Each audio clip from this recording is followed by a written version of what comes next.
មាសពេជ្រក្នុងលោកនឹងយកមកផ្ទឹមលោកអើយលោកមិនអាចស្មើត្រឹមនឹងគុណមាតា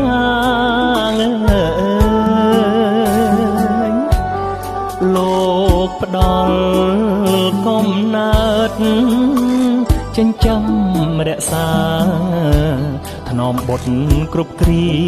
ពុំដែលក្លៀតឆ្ងាយម៉ែធ្លាប់ថ្នមបីប្រណីបុត្រភីលោកអើយលោក